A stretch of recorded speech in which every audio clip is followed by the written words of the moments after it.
Paud Mulrooney's adventures in photography began when he landed in Toronto in the 1960s and encountered the Dodgers, aka the Draft Dodgers, conscientious objectors to the Vietnam War who had fled the draft in their home, the USA, to downtown Toronto.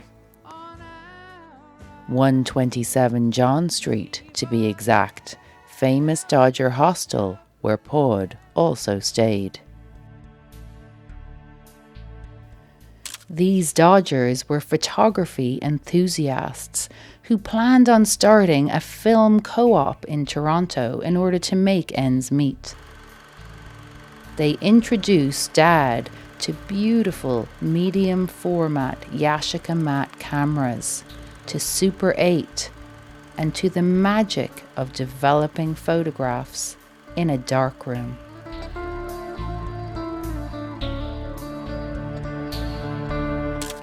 Born in the quaint village of Palace Green, County Limerick, to one of Ireland's first Garda Síochána during the emergency in 1941, Dad broke away from a preordained career in the Irish police force when, after working for summers in Wool's Ice Cream and Sausage Factory in London, he registered as a pre-med student at Trinity College Dublin. He was eligible to register because, unusually for that time, he had his leaving certificate. Back in Limerick, word spread that Paud Mulrooney had been excommunicated. Catholics were banned from attending Trinity by the Catholic Church at the time. His father was extremely worried about this and set up a meeting with the bishop to see if his only son could be saved from such a dreadful fate. I can imagine Papa's immense relief when he discovered that due to a loophole of having lived in the UK while working at Wool's, his Paud was exempt from excommunication. Meanwhile, up in Trinity, oblivious to this storm in a Limerick teacup, looking back out at Ireland from Trinity's cobblestone courtyard, a totally different place than the Ireland Paud Mulrooney grew up in, came into view. Starting with a deferential reaction, general passers-by gave the Trinity scarf around his neck. This was mind-expanding for a lad from Limerick. Dad had the time of his life. He never stopped regaling us with his tales of hanging out in the Hist and the Phil and the Pav, soaking up the laid-back Trinity vibe for 2 years. For his second year there, he read arts. Meanwhile in London, he rubbed shoulders with the likes of Vanessa Redgrave at CND demonstrations, and somewhere along the line also lent a hand on the building of the London Underground.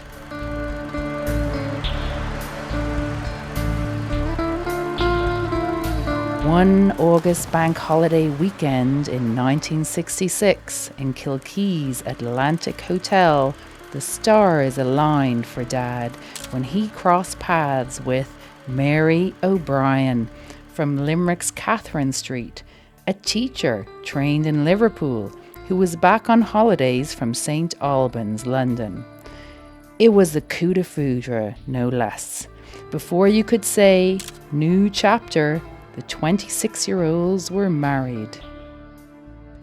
Next stop, Toronto. Draft Dodgers, photography, new life, and the arrival of yours truly into this exciting milieu. I got to be well documented as the subject of Dad's first photographic and developing experiments. In fact, much to my younger brothers Dara, Patrick and Richard's chagrin, there might just be more documentation of me as a baby than any baby ever known.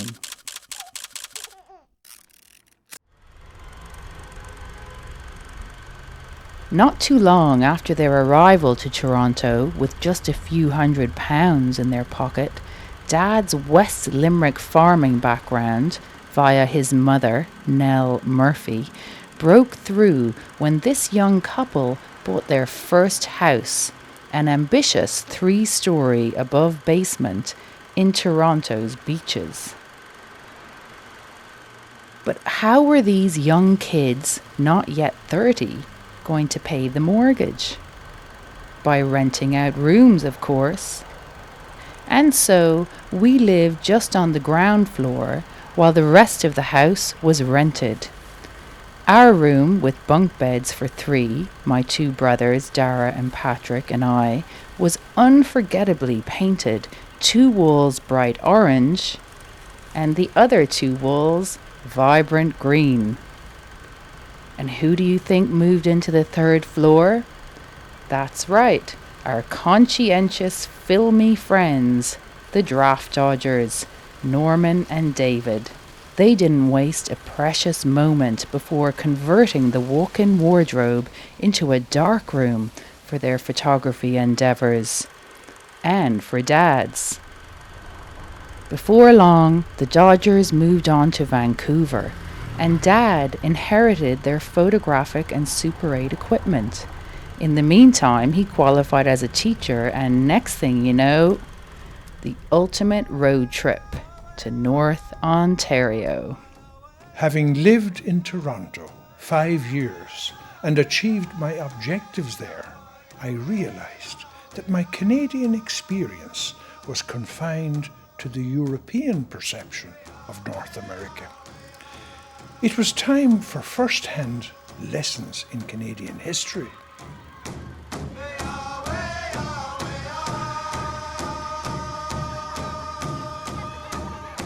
First stop was Cat Lake First Nations Reserve in North Ontario, where they taught for a year. What colours! What blue skies!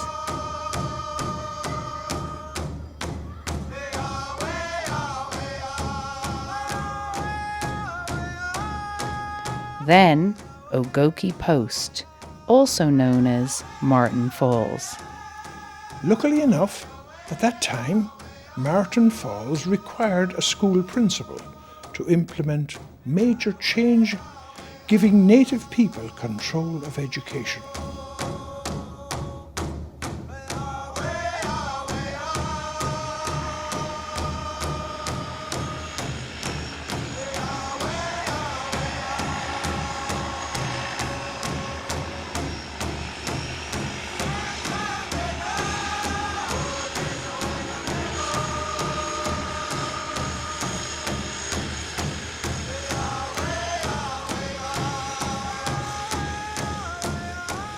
Little did I realise what we were part of, what traumas this tiny community had emerged from with the residential schools.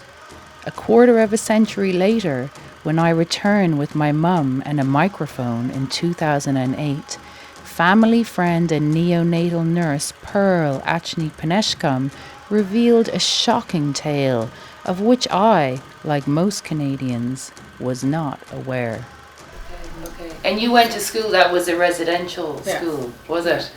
But I did go there for 8 years, and during that time there, we did lose a brother, and he ran away and he froze to death. And oh my God! He was about 12 years old. What was his name? Charlie. In the university, Trinity University, I think it is. There is a theatre, Charlie Wenjack Theatre. It's called. Wow, yeah, that's amazing. So that's the only place. A tribute to him. Yeah, really. It was when he died. Ian Adams, one of the newspaper writers, was the one that put that story in the Macleans. Like many native people today, Charlie Wenjack was lost in the white man's world. Charlie Wenjack would have been 13 years old on January the 19th.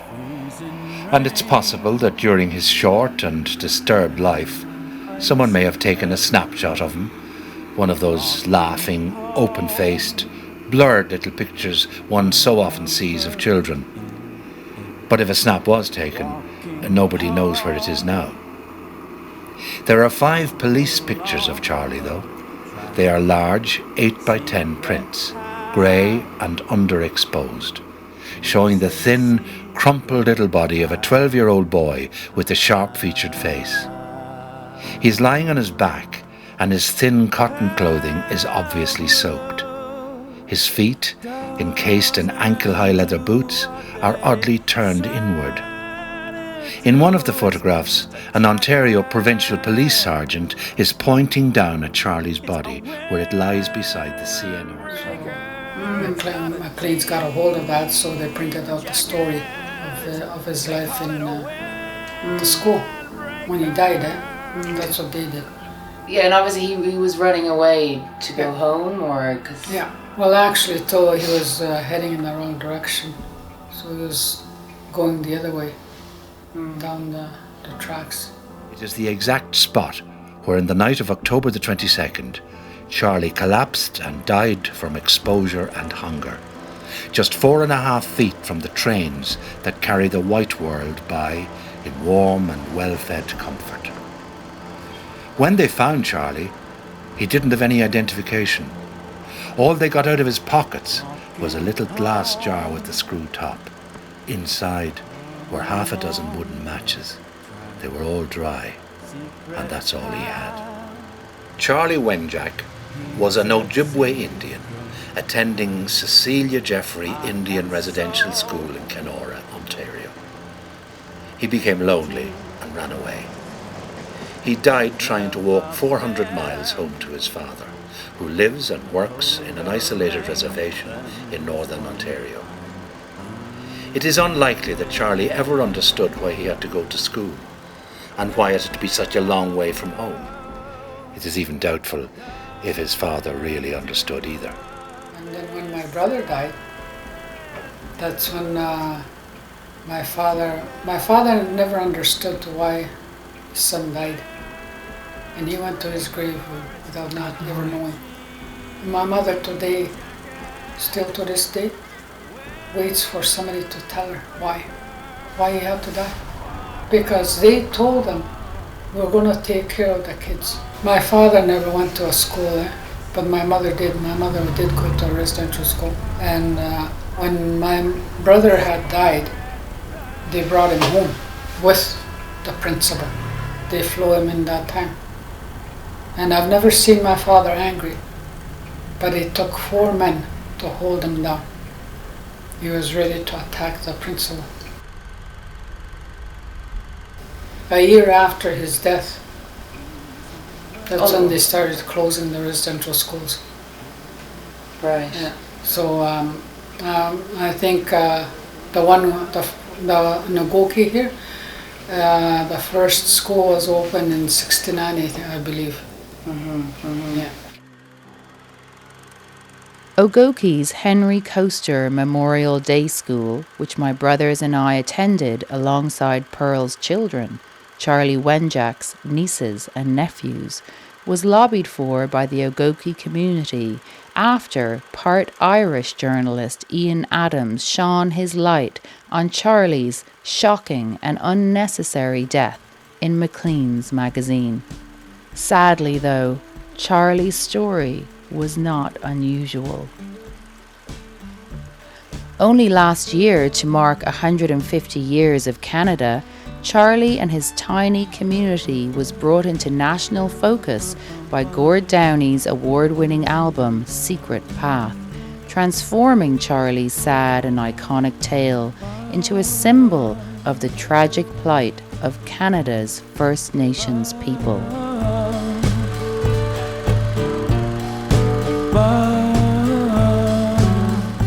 All proceeds from their legacy album go towards truth and reconciliation with Canada's native people, and Pearl and her family were invited on stage during the concerts.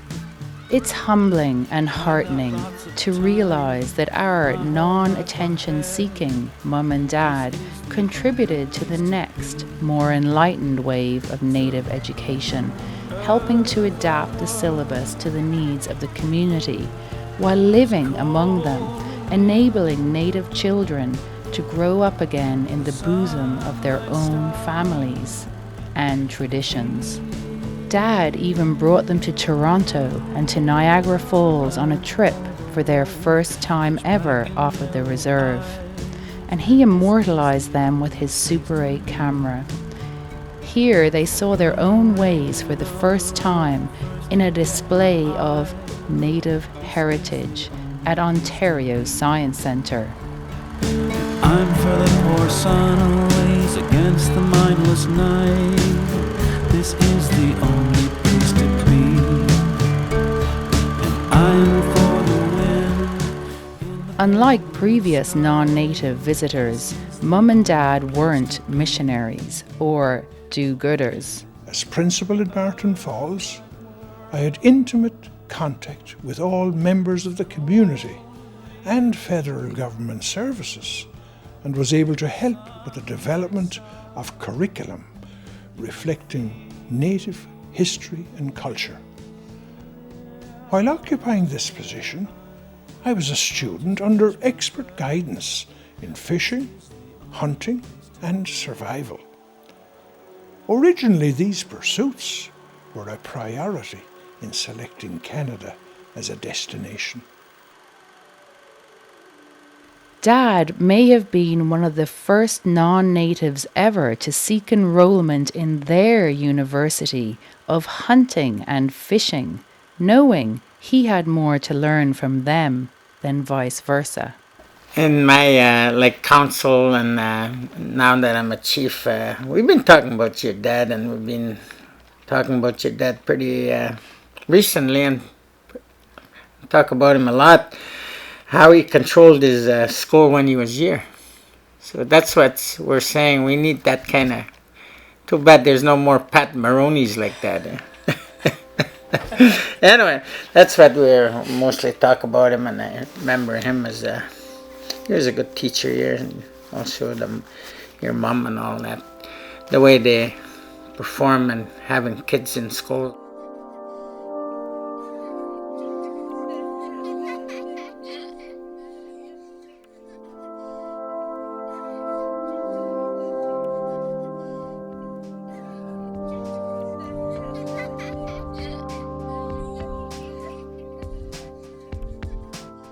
Elizabeth Munias. The Mulrooneys, what comments I've heard is people saying, "Oh, the Mulrooneys came back. They were here and they come back. One is come back from Ireland and the other one come back from Toronto." What about some people that have been here before? They never look back. They never look back to see. Wonder how these people are doing where we were, And I think they look at you like you were one of us when you were here, probably. We shared the life and the river, the life. The river is our life.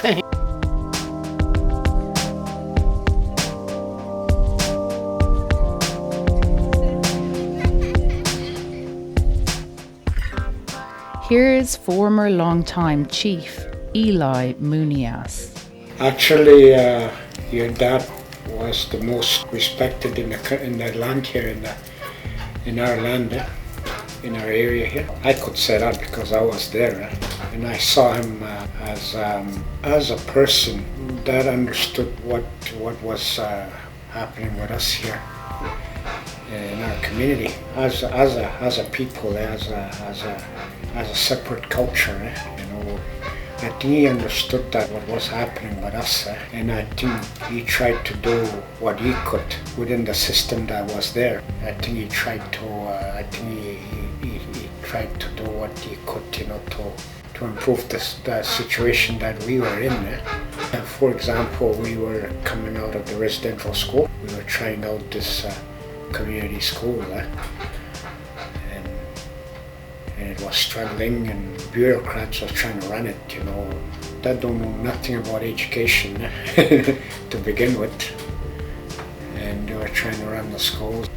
I saw him as a person that was there that tried to make the difference, as opposed to a person that was just doing what those bureaucrats were doing. Thanks to our dad's intuitive initiative to navigate towards what he realised was true north, yes, just so slightly off-centre, how privileged we were to share the path with the Ogoki and Cat Lake communities in remote North Ontario. And in true Sitting Bull style, he didn't make a song and dance about this contribution.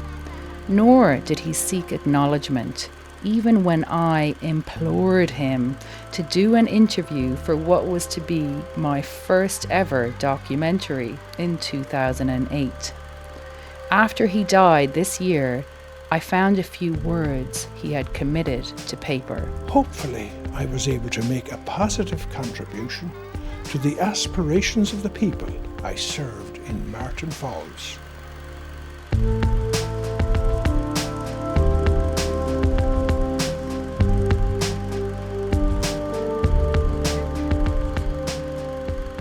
In sundial fashion, Dad measured the sun's progress every day in his Ogoki and Cat Lake classrooms, demonstrating observable phenomena like the summer solstice, relating to native learnings with regard to hunting and trapping, and how to survive in the bush, being quiet and observing the most important things in life, like how to read the signs of nature in the world around us in order to survive. He taught about prisms and of rainbows, the kind of place where native knowledge, science, and magic meet. My heart leaps up when I behold a rainbow in the sky. So it was when life began, so it is now I am a man. So be it when I shall grow old or let me die. The child is father of the man, and I could wish my days to be bound each to each with natural piety.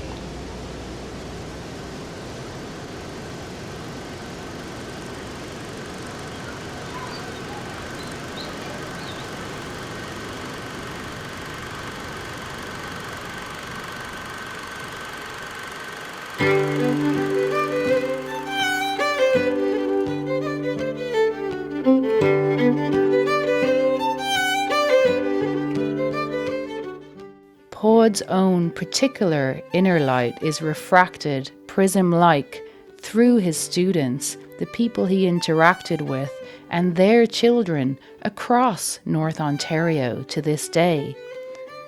And through these lost Super 8 films, which only resurfaced a couple of years ago in 2 large black garbage bags in his parents' home in Limerick's Marion Avenue.